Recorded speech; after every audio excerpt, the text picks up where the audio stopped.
keterangannya disumpah, kemudian ditandatangan. Ya. Udah begitu semua kemarin. Ini kan karena kebetulan keponakan saya gitu yang diperiksa, jadi saya juga ada timbul khawatir lah.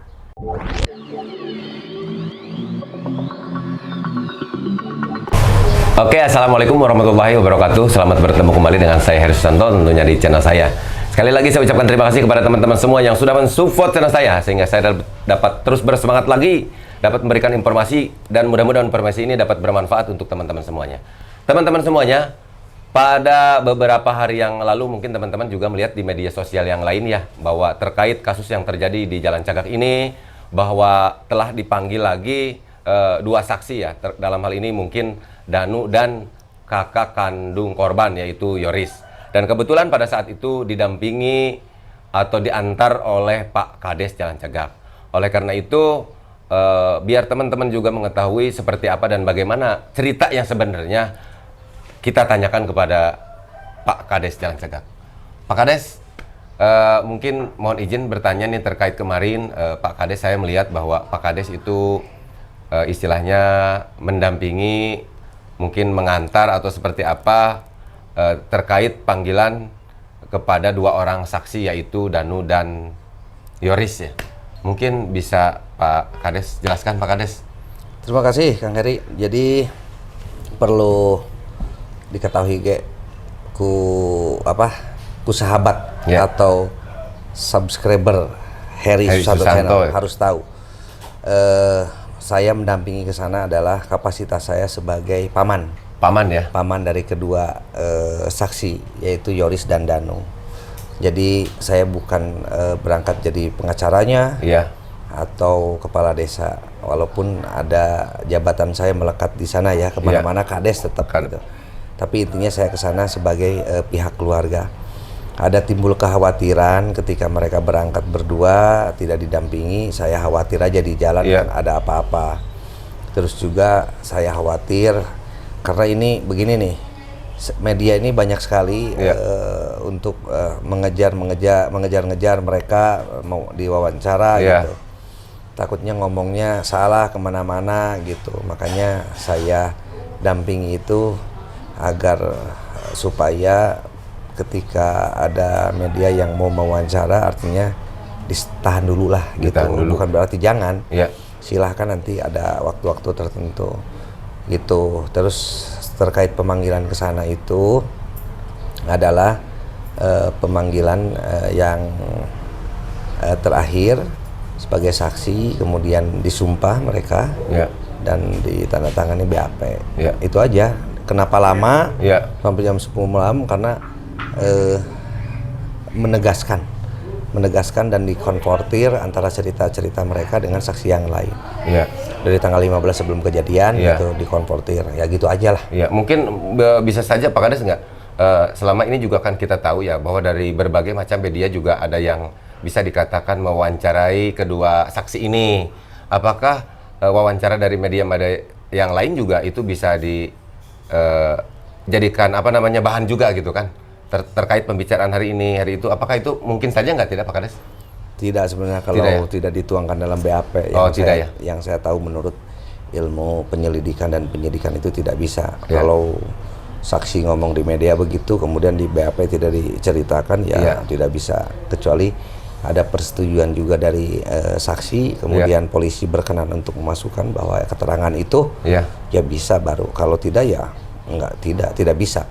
Tapi intinya beginilah, saya berharap kepada teman-teman Heri Susanto Channel untuk tetap bersabar, dan saya meminta doanya kepada semua agar supaya cepat kasus ini terungkap dan siapa pembunuh dari saudara kami. Jadi sekali lagi mungkin jangan hilang kesabaran, dan saya sering ingatkan jangan terlalu banyak berasumsi, kemudian jangan terlalu banyak mengira-ngira. Kita serahkan semuanya kepada polisi sajalah. Apapun itu, saya yakin pihak kepolisian sudah bekerja lebih maksimal lagi gitu sampai dengan per hari ini. Kita tunggu saja gitu. Dan ada Pak Kades, kan kita juga melihat ya bahwa kemarin juga selain daripada dua saksi ini, termasuk mungkin dalam hal ini aparatur pemerintahan desa Pak RT juga, Pak Kades juga dalam hal ini Pak RT katanya dipanggil kembali Pak Kades ya? Betul, Pak RT juga dipanggil kembali semua dipinta sumpahnya. Iya. Sesuai dengan keterangannya disumpah, kemudian ditanda tangan. Ya. Udah begitu semua kemarin itu begitu. Semua dari keterangan-keterangan yang pernah mereka berikan ke pihak penyidik, ditanya lagi oleh penyidik, benar nggak ini pernyataannya? Jadi suruh dibaca kan? Iya. Itulah. Jadi meyakinkan bahwa keterangannya betul sesuai dengan apa yang mereka lihat, dengar atau apapun juga itu. Ya. Terus ada Pak Kades, mungkin ini juga menjadi pertanyaan semuanya ya, bahwa Pak Kades pada saat itu juga membicarakan terkait surat keterangan waris nih. Surat pernyataan. pernyataan. Ya, surat pernyataan. Nah, karena memang ini bisa dikaitkan, ya bisa dikatakan sudah masuk ke sana lah ya gitu kan. Jadi mungkin banyak teman-teman juga yang bertanya, sebenarnya dipergunakan untuk apa sih untuk waktu saat ini? Kaitannya dengan surat keterangan waris itu gitu. Pada waktu sekitar hari Rabu ya. Ya. Saya ditelepon oleh Pak Rohman. Ya. Bahwa penyidik membutuhkan surat pernyataan ahli waris. Akhirnya saya buatkan dan ditandatangani oleh kedua ahli waris, Pak Yosep dan Yoris. Kemudian mengetahui saya sebagai kepala desa dan para saksi itu RT 18 dan RW 03. Jadi surat pernyataan waris itu dibuat untuk kepentingan penyidikan. Saya juga kesananya tidak tahu untuk apa. Yang jelas penyidik meminta itu. Itu aja. Oke, teman-teman, itulah yang dijelaskan oleh Bapak Kades Jalan Cagak ya. Yang pertama mungkin tadi sudah dijelaskan terkait memberikan pendampingan terhadap keponakannya ya. Dua-duanya ini, walaupun memang di video sebelumnya Pak Kades pernah menjelaskan bahwa Pak Kades itu mendampingi, ya pada dasarnya pada saat kemarin itu mendampingi bukan kapasitasnya bukan sebagai seorang pengacara ya Pak Kades ya? Bukan. Dijelaskan bukan, karena sudah dijelaskan juga bahwa Pak Kades pada saat beliau menjadi kepala desa itu sudah bisa dikatakan sudah cuti saya. Cuti dulu seperti Cuti itu. menjadi pengacara. Jadi cuti dulu menjadi ada pengacara. Di dalam undang-undang advokat itu disebutkan ketika advokat mempunyai jabatan lain, jabatan di dalam tubuh pemerintahan ataupun itu jabatan politis, maka advokatnya harus cuti. Harus cuti dulu ya? Ya, cuti. Jadi tidak boleh nanti berbenturkan kepentingan. Ya. Tapi kalau untuk mendampingi sebenarnya masih boleh. Masih boleh ya? Yang tidak boleh itu beracara. Beracara tapi ya? lah kagok. Kagok. Ya lebih baik cuti aja semuanya. Cuti aja ya? Gitu. Ini kan karena kebetulan keponakan saya gitu yang diperiksa, jadi saya juga ada timbul khawatir lah. Ya itulah kekhawatirannya, sering banyak media, saya takutnya mereka salah ngomong, malah jadi timbul lagi, seolah-olah saling serang. Saling serang, betul. Padahal kita semua satu keluarga, Kang Heri.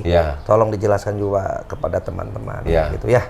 Dan mungkin tadi yang keduanya juga dijelaskan oleh Pak Kades terkait surat keterangan ahli waris itu. Surat itu memang diminta atau dibutuhkan oleh pihak kepolisian juga ya Pak Kades ya? Oleh kepolisian. Oleh kepolisian, makanya mungkin dalam hal ini pengacaranya mendampingi untuk dibuatkan surat pernyataan waris. Jadi kalau surat pernyataan waris kan hanya cukup kepala desa yang mengetahui. Tapi kalau surat keterangan ahli waris itu nanti harus dengan pihak kecamatan. Ya, itu berarti itu mah surat pernyataan waris kan ya? Nah, gitu. Oke, demikian mudah-mudahan informasi ini dapat bermanfaat untuk teman-teman semuanya. Lebih jelas lagi ya mengenai hal itu. Demikian dari saya, wabillahi taufiq wal hidayah, wal inayah wal barokah. Wassalamualaikum warahmatullahi wabarakatuh. Waalaikumsalam warahmatullahi wabarakatuh.